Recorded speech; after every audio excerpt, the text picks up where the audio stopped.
Assalamualaikum semuanya. Apa kabar kalian? Semoga dalam keadaan sehat dan dilancarkan rezekinya oleh Allah. Amin ya robbal alamin.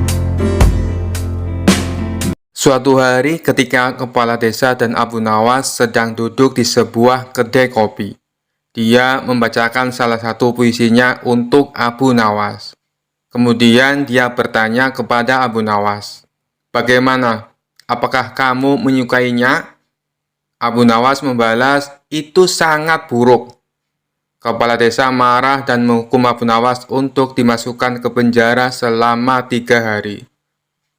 Setelah dibebaskan dari penjara, Abu Nawas kebetulan berada di kedai teh yang sama dengan tempat duduk kepala desa. Kepala desa kembali menulis sebuah puisi dan membacakan untuk Abu Nawas. Ketika dia selesai membaca, dia bertanya kepada Abu Nawas, "Bagaimana menurutmu tentang puisi karya saya yang ini?" Abu Nawas tidak menjawab. Dia bangkit dari tempat duduknya, mulai berjalan pergi keluar ruangan. Kepala desa menghentikannya dan bertanya, "Kamu pikir kamu akan pergi kemana tanpa menjawab?" "Ke penjara," jawab Abu Nawas. Kisah selanjutnya. Dikisahkan seorang ahli yoga dan pendeta bersekongkol untuk mengerjai dan menggoyahkan iman Abu Nawas. Di suatu hari mereka berangkat menuju rumah Abu Nawas. Setibanya di sana, mereka melihat Abu Nawas sedang melakukan sholat duha. Mereka kemudian menunggunya dan dipersilakan masuk oleh istri Abu Nawas. Sesudah melakukan sholat, Abu Nawas menyambut mereka. Abu Nawas dan para tamunya berbincang-bincang sejenak. "Kedatangan kami ke sini sebenarnya ingin mengajak engkau melakukan pengembaraan suci. Kalau engkau tidak keberatan, bergabunglah bersama kami," ajak ahli yoga. "Wah, dengan senang hati. Kapan waktunya?" tanya Abu Nawas polos. "Besok pagi," kata si pendeta. "Baiklah kalau begitu, kita bertemu besok pagi," kata Abu Nawas menyanggupi. Keesokan harinya mereka berangkat bersama. Abu Nawas mengenakan jubah seorang sufi, ahli yoga dan pendeta memakai seragam keagamaan mereka masing-masing. Karena tidak membawa bekal, di tengah-tengah perjalanan mereka merasa lapar. "Hai Abu Nawas, bagaimana kalau engkau saja yang mengumpulkan derma untuk membeli makanan bagi kami bertiga? Karena kami akan mengadakan kebaktian," kata si pendeta. Tanpa banyak bicara, Abu Nawas berangkat mencari dan mengumpulkan derma dari satu desa ke desa lainnya. Setelah derma terkumpul, Abu Nawas langsung memberikan makanan yang cukup untuk 3 porsi orang. Akhirnya Abu Nawas kembali ke pendeta dan ahli yoga dengan membawa makanan.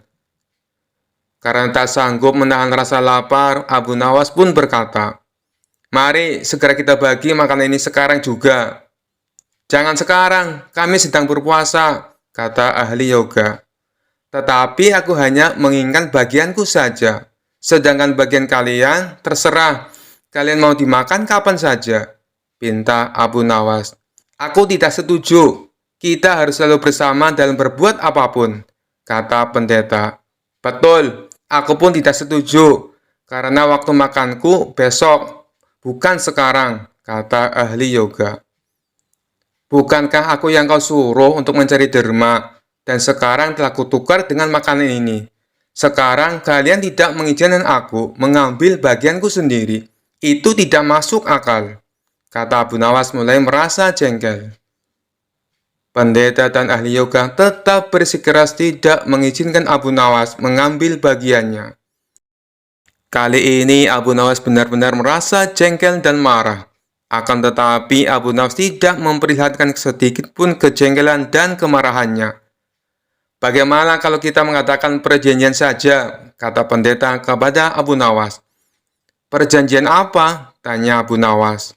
"Kita adakan lomba. Siapa di antara kita bermimpi paling indah, maka akan mendapatkan bagian yang terbanyak. Yang kedua, lebih sedikit. dan yang terburuk akan mendapatkan paling sedikit. Pendeta itu menjelaskan kepada Abu Nawas. Abu Nawas setuju, ia tidak memberikan komentar apa-apa. Tak terasa hari sudah semakin malam. Pendeta dan ahli yoga mengantuk dan tidur. Abu Nawas saat itu tidak bisa tidur. Ia hanya berpura-pura tidur. Setelah merasa yakin kalau kawan-kawannya sudah terlelap, Abu Nawas menghampiri makanan itu. Tanpa berpikir dua kali, Abu Nawas langsung memakan habis makanan itu hingga tidak tersisa sedikit pun. Setelah merasa kenyang, Abu Nawas baru bisa tidur. Esok pagi harinya, mereka bangun secara bersamaan. Ahli yoga dengan wajah berseri-seri bercerita. Tadi malam aku bermimpi memasuki sebuah taman yang mirip sekali dengan surga. Merasakan kenikmatan yang belum pernah kurasakan sebelumnya dalam hidup ini. Pendeta mengatakan bahwa mimpi ahli yoga benar-benar menakjubkan. Lalu giliran pendeta menceritakan mimpinya. Semalam aku seolah-olah menembus ruang dan waktu. Dan ternyata memang benar. Aku secara tidak sengaja berhasil menyusup ke masa silam, di mana pendiri agamaku masih hidup. Aku bertemu dengan beliau. Dan yang paling membahagiakan, aku diberkatinya. Ahli yoga juga memuji kehebatan mimpi pendeta. Namun Abu Nawas hanya diam. Ia tampaknya memang tidak tertarik sedikit pun. Karena Abu Nawas belum juga menceritakan mimpinya, pendeta dan ahli yoga mulai tidak sabar untuk menanyakan mimpi Abu Nawas. Lalu Abu Nawas pun mulai bercerita. Kalian tentu tahu siapa Nabi Khidir alaihissalam. Beliau adalah seorang maha guru para sufi. Tadi malam aku bermimpi berbincang-bincang dengan beliau. Beliau bertanya, apakah aku berpuasa atau tidak? Aku katakan, aku berpuasa, karena aku memang tidak makan sejak dini hari. Kemudian beliau menyuruhku segera berbuka, karena hari sudah malam. Tentu saja aku tidak berani mengabaikan perintah beliau. Aku segera bangun dari tidur dan langsung menghabiskan makanan itu. Jelas Abu Nawas tanpa ada perasaan bersalah sedikit pun. Sambil menahan rasa lapar yang menyayat perut, pendeta dan ahli yoga itu hanya bisa saling berpandangan satu sama lainnya. Kejengkelan Abu Nawas akhirnya terobati. Kini mereka sadar bahwa tidak ada gunanya coba-coba mempermainkan Abu Nawas. Pasti hanya akan mendapatkan celaka sendiri. Kisah selanjutnya. Alkisah, suatu hari Abu Nawas sedang bepergian ke suatu tempat karena ada suatu urusan. Di dalam perjalanannya, ia melihat seorang pemuda yang hendak melompat dari sebuah jembatan. Kemudian Abu Nawas menghampiri pemuda tersebut sambil berteriak, "Jangan melompat dari tempat itu." Setelah sampai ke jembatan di mana pemuda tersebut berada, Abu Nawas langsung melontarkan pertanyaan. Mengapa di usiamu yang begitu muda berpikir untuk terjun ke dalam air yang sangat dingin itu? Tanya Abu Nawas. Karena bosan hidup, jawab pemuda tersebut. Tentu saja jawaban dari pemuda tersebut tidak bisa diterima oleh Abu Nawas begitu saja.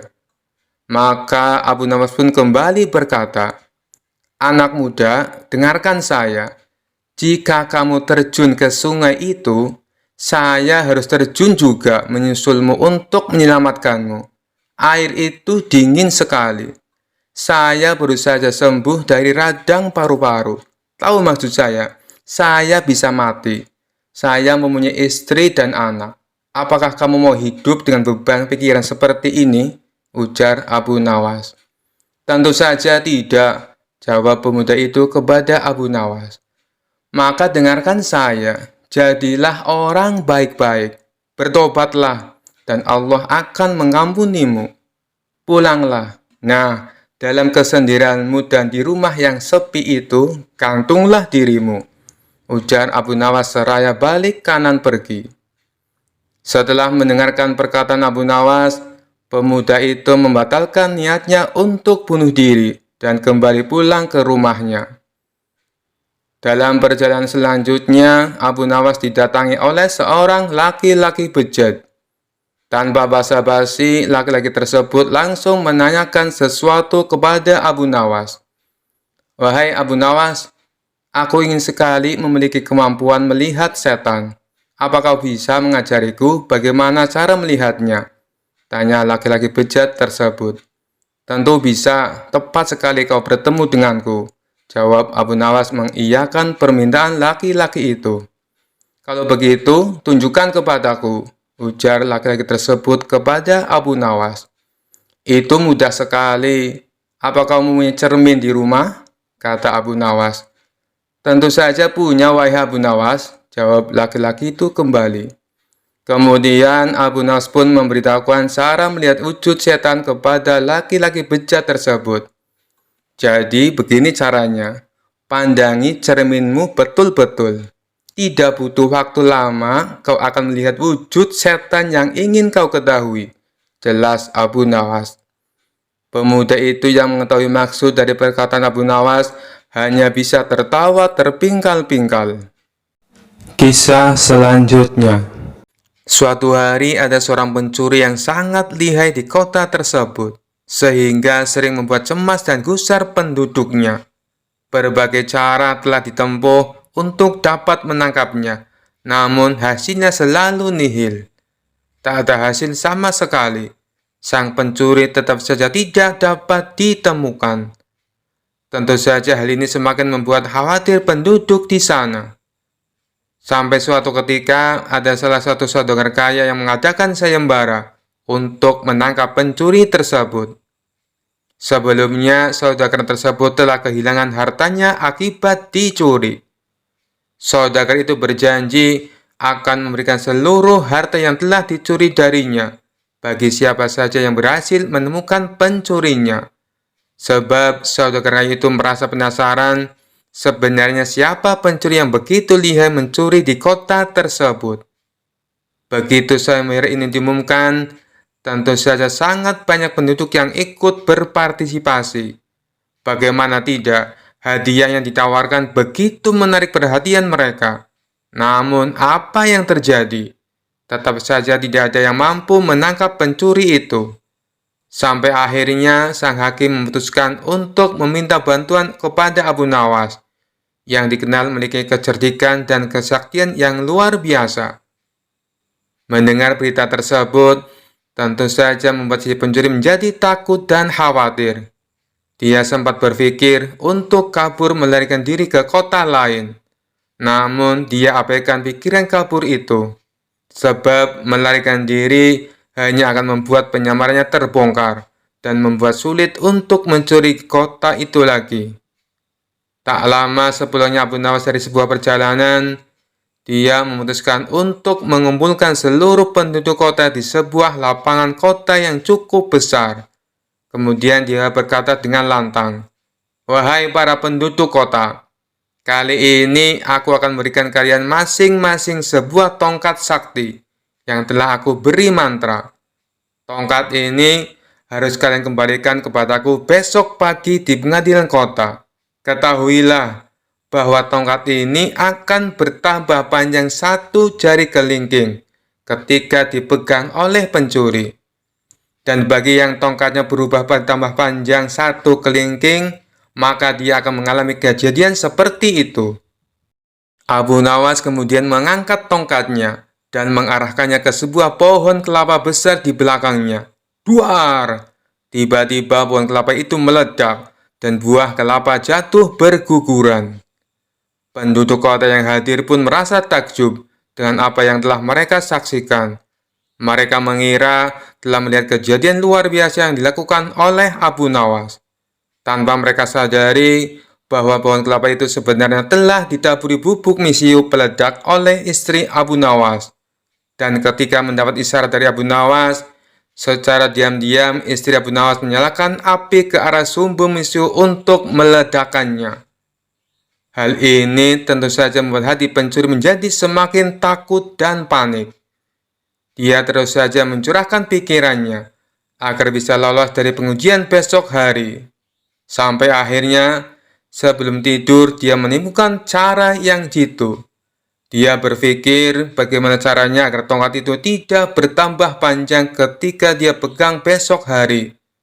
Dia memutuskan untuk memotong tongkatnya sepanjang 1 jari kelingking, agar ketika esok hari tongkat tersebut bertambah panjang, akan tetap sama ukurannya dengan tongkat yang lain. Dengan demikian, si pencuri dapat bernafas dengan lega, sebab dia berpikir telah menemukan cara tepat untuk mengelabui Abu Nawas. Pada pagi harinya, satu persatu penduduk menyerahkan tongkat mereka untuk diperiksa panjangnya oleh Abu Nawas. Tentu saja itu bukan jadi masalah besar lagi, pikir si pencuri. Dengan tenang dia menyerahkan tongkatnya kepada Abu Nawas. Kemudian setelah menyerahkannya, dengan percaya diri dan senyum yang mengembang di wajahnya, dia pun pergi. Namun apa yang terjadi? Abu Nawas seketika menyuruh penjaga untuk menangkapnya. Abu Nawas tahu bahwa orang itu adalah pencurinya, karena tongkatnya berkurang panjangnya sepanjang 1 kelingking. Tentu saja itu adalah trik cerdik yang Abu Nawas lakukan untuk menjebak si pencuri. Bagaimana bisa membuat tongkat bertambah panjang ketika dipegang oleh si pencuri? Tidak mungkin kan? Itu hanya sebuah trik yang Abu Nawas gunakan. Si pencuri pun akhirnya diadili dan dihukum sesuai dengan peraturan yang ada. Abu Nawas yang cerdik berhak mendapatkan seluruh barang curian tersebut.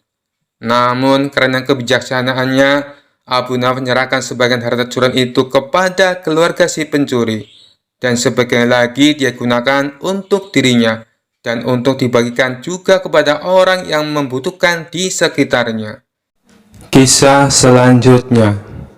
Sudah cukup lama Abu Nawas tidak pernah dipanggil lagi oleh Baginda Raja ke istana. Sejenak Abu Nawas pun berpikir, bagaimana cara agar dirinya dipanggil ke istana oleh Baginda Raja. Hal ini bukan karena Abu Nawas kangen dengan Baginda Raja, tetapi karena pundi-pundi penghasilnya sudah mulai kosong. Sebab hadiah dari Baginda Raja sudah tidak pernah lagi ia terima selama ini. Kondisi rumah tangga yang demikian tentu tidak boleh dibiarkan begitu saja, pikir Abu Nawas. Sehingga Abu Nawas pun mulai mencari berbagai cara agar dipanggil ke istana oleh Baginda Raja. Lama berpikir, tiba-tiba hujan turun yang begitu derasnya, sehingga Abu Nawas berlari ke dalam rumahnya. Dalam keadaan yang basah kuyup, Abu Nawas berpikir, bukankah hujan adalah rahmat? Kenapa aku harus lari menghindarinya? Dari situlah Abu Nawas mendapatkan ide agar dipanggil Baginda Raja ke istana. Maka keesokan harinya, Abu Nawas langsung menjalankan aksinya supaya bisa segera dipanggil oleh Baginda Raja.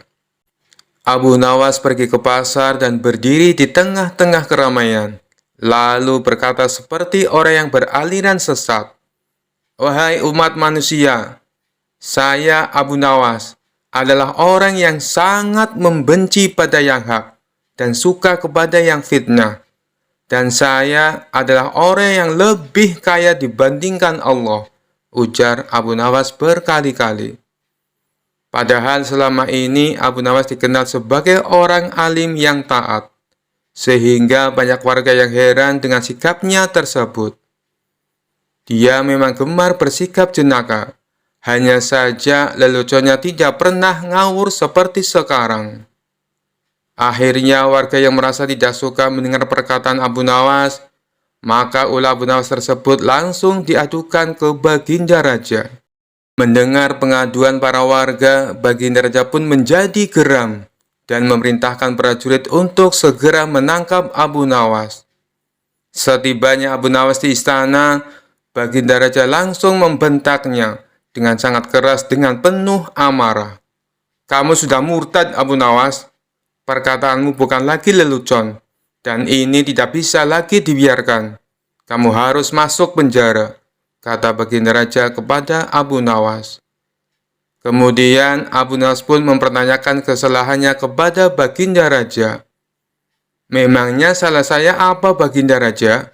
Kata Abu Nawas pura-pura bertanya. Bukankah tadi di pasar kamu mengatakan bahwa kamu tidak suka dengan yang hak atau kebenaran, malah kamu menyukai yang fitnah? Belum lagi kamu mengatakan, kamu mengaku lebih kaya dari Allah. Kamu bilang begitu kan? Kata Baginda Raja sambil marah. Abu Nawas pun tidak banyak bicara. Dia langsung mengakui perbuatannya tersebut. Kemudian Baginda Raja bertanya kembali. Mengapa engkau berkata begitu? Sudah kafirkah engkau? Tanya Baginda Raja lagi. Tapi dengan entengnya Abu Nawas menjawab pertanyaan dari Baginda Raja. Saya kira Baginda Raja juga seperti saya. Baginda pasti membenci perkara yang hak, kata Abu Nawas. Kemudian sang raja pun menjadi tambah marah dan mengatakan Abu Nawas sangat kurang ajar. Selanjutnya, Abu Nawas menjelaskan maksud dari perkataannya tersebut. Jangan marah dulu, wahai Paduka yang mulia. Dengarkan dulu keterangan saya, kata Abu Nawas. Keterangan apa lagi yang ingin kau jelaskan? Sebagai seorang muslim, aku membela dan bukan membenci perkara yang hak. Kamu harus tahu itu, ujar Baginda Raja. Kemudian Abu Nawas mulai berkata sambil menjelaskan maksudnya kepada Baginda Raja. Begini Paduka yang mulia, setiap ada orang yang membacakan talqin, saya selalu mendengar bahwa mati itu hak dan neraka itu hak. Nah, siapakah orangnya yang tidak membenci mati dan neraka yang hak itu? Tidakkah Baginda juga membencinya seperti aku? Kata Abu Nawas. Akhirnya Baginda Raja pun langsung terdiam ketika mendengar penjelasan itu dari Abu Nawas sembari berkata seperti ini. Tapi bagaimana dengan pernyataanmu yang menyukai fitnah? Tanya Baginda lagi ingin tahu. Kemudian Abu Nawas kembali menjawab dengan jawaban yang membuat Baginda Raja terkejut. Bukan hanya saya saja Baginda, tapi Baginda pasti juga menyukai fitnah, kata Abu Nawas.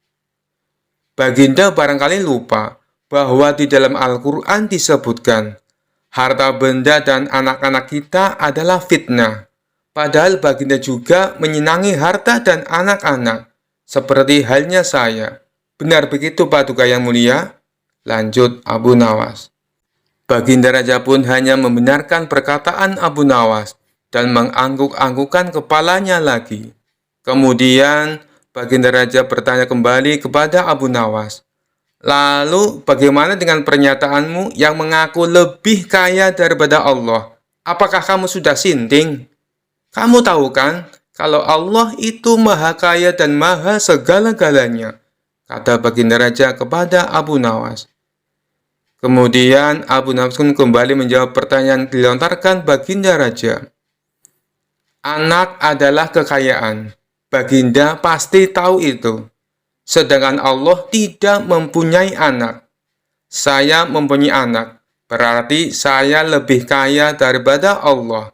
Karena Allah tidak beranak dan tidak diperanakan, kata Abu Nawas menjelaskan kepada Baginda Raja. Baginda lagi-lagi hanya bisa terdiam, sebab semua yang dikatakan oleh Abu Nawas memang benar adanya. Kamu memang benar Abu Nawas, tapi apa maksudmu berkata seperti itu di tengah pasar, hingga membuat keonaran? Tanya Baginda Raja kepada Abu Nawas. Kemudian Abu Nawas pun menjawab tujuan dari perbuatannya tersebut di pasar. Tujuan saya adalah supaya ditangkap dan dihadapkan kepada yang mulia. Karena hanya inilah satu-satunya cara agar hamba bisa bertemu yang mulia, ujar Abu Nawas. Kemudian Baginda pun bertanya kepada Abu Nawas tentang tujuannya yang ingin menemui dirinya. Dan Abu Nawas pun menjawab dengan santainya. Agar mendapat hadiah, kata Abu Nawas cengengesan. Suasana yang tadinya tegang kemudian menjadi penuh gelak tawa. Dan Baginda Raja pun berkata seperti ini. Abu Nawas, ada-ada saja kamu, kata Baginda Raja. Baginda Raja pun akhirnya sadar bahwa selama ini ia jarang mengundang Abu Nawas ke istana. Kemudian Baginda Raja pun memberikan Abu Nawas beberapa keping emas sambil berkata seperti ini, "Kalau kamu butuh apa-apa, langsung saja datang ke sini. Bilang padaku apa yang kamu butuhkan. Tidak perlu pakai cara-cara seperti ini lagi," kata Baginda Raja. Kemudian Abu Nawas meminta maaf kepada Baginda Raja, lalu pulang ke rumahnya sambil membawa hadiah dari Baginda Raja. Kisah selanjutnya. Suatu hari, raja didatangi oleh orang miskin yang mengadukan suatu masalah. "Apa masalahmu, Tuan? Cobalah ceritakan padaku," kata Baginda Raja. "Nama saya Abu Sukun, orang miskin. Di sebelah rumah saya adalah orang kaya. Orang kaya itu menyuruh saya membayar uang, karena saya dituduh telah mencium bau makanannya tanpa izin. Bagaimana saya bisa menghindari bau makanannya, sementara rumahnya bersebelahan dengan rumah saya, tuanku," kata Abu Sukun. "Apakah Anda sudah membawa kasus ini ke pengadilan?" tanya Baginda Raja. "Sudah, tuanku. Namun hakim telah menghukum saya untuk membayar 100 dinar atas permintaan orang kaya itu. Saya tidak punya uang untuk membayar sebanyak 100 dinar. Orang miskin seperti saya, dari mana saya bisa mendapatkan uang sebanyak itu?" jawab Abu Sukun dengan sedih. "Jika hakim telah mengambil keputusan, itu artinya kamu bersalah dan harus membayar dendanya," kata Baginda Raja. Tiba-tiba Abu Nawas berbisik kepada Raja. Raja mengangguk tanda setuju dengan Abu Nawas. "Besok saya akan pergi ke pengadilan untuk meminta masalah ini agar dibicarakan lagi, supaya mendapat keadilan," kata Baginda Raja. "Sudahlah, aku akan membantumu. Baginda ingin masalah ini diselidiki dan diadili dengan baik," kata Abu Nawas kepada Abu Sukun. Tengah malam, Abu Nawas meminta Raja untuk pergi ke rumah hakim. Tiba-tiba mereka mendengar percakapan di rumah hakim. Dengan cepat, Abu Nawas dan Raja bersembunyi sambil mendengarkan percakapan dari dalam rumah hakim. "Saya mendengar Raja ingin kasus saya dibawa ke pengadilan lagi. Ini uang 100 dinar saya berikan pada Anda, agar kasus ini saya menangkan," kata si kaya. Raja pun terkejut dan marah. "Besok kita harus pergi ke pengadilan, dan tuanku harus menjadi saksi atas perbuatan mereka," kata Abu Nawas. Keesokan harinya di pengadilan, "Tuan Hakim, Abu Sukun telah mencium bau makanan dari rumah saya tanpa izin. Sebagai bukti, Abu Sukun semakin gemuk, sementara saya semakin kurus. Itu tidak adil, dan saya meminta agar Abu Sukun membayar 100 dinar untuk bau makanan yang sudah diciumnya," kata orang kaya.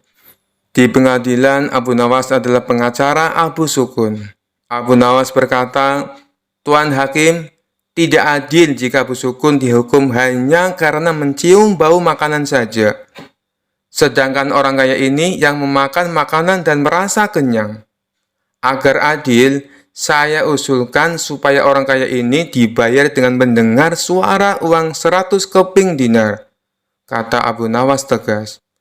"Sementara uang 100 dinar harus diberikan kepada Abu Sukun karena telah difitnah. Dan hakim sendiri akan dihukum oleh raja karena memakan 100 dinar uang suap dari orang kaya itu," kata Abu Nawas. Hakim pun kaget dan sangat malu ketika tindakannya juga terungkap. "Benar, Hakim. Aku telah melihat dan mendengar dengan jelas tentang penipuanmu tadi malam," kata Baginda Raja. Raja Harun al-Rasyid sangat terkesan dengan penjelasan Abu Nawas dan memecat hakim karena tidak jujur dan memakan suap. "Ingat, menjadi hakim kalau tidak benar dan adil akan dijebloskan ke neraka," kata Abu Nawas sambil memberi nasihat. Baginda Raja senang dan memberikan banyak hadiah kepada Abu Nawas. Kisah selanjutnya. Suatu hari Baginda Raja mendengar kabar dari menteri kalau beberapa belakangan hari ini Abu Nawas sering bertingkah aneh. Hampir setiap hari Abu Nawas melalui waktunya duduk di atas kuburan. Karena penasaran dan khawatir, Baginda Raja pun segera mendatangi Abu Nawas. Sesampainya di kuburan, Baginda Raja mendapati Abu Nawas yang sedang duduk seorang diri. "Abu Nawas, kenapa sekarang kamu bertingkah seperti orang gila?" tanya Baginda Raja. Abu Nawas balik bertanya, "Hamba atau Baginda Raja yang gila?" Baginda Raja menjawab, "Tentu saja kamu yang gila. Ngapain juga setiap hari duduk di kuburan?" "Justru itulah hamba yang waras dan Baginda yang gila," timpal Abu Nawas. Baginda Raja pun heran dengan jawaban Abu Nawas. "Kenapa bisa begitu, wahai Abu Nawas?" tanya Baginda Raja. "Ya, karena aku tahu bahwa istana dan kekuasaan Baginda Raja suatu saat pasti akan musnah. Dan disitulah Baginda akan hidup abadi," jawab Abu Nawas sambil menunjuk ke sebuah kuburan. "Oleh karenanya, hamba mempersiapkan diri untuk tinggal kekal di sini. Sementara Paduka justru menyibukkan diri dengan membangun istana megah. Padahal semua itu akan musnah. Paduka terlihat begitu membenci kuburan. Padahal disitulah kelak tempat peristirahatan terakhir Paduka," tutur Abu Nawas menegaskan. Mendengar perkataan Abu Nawas itu, Baginda Raja seketika langsung terdiam. "Jika demikian adanya, lalu siapa di antara kita yang gila, wahai Baginda Raja?" tanya Abu Nawas menegaskan.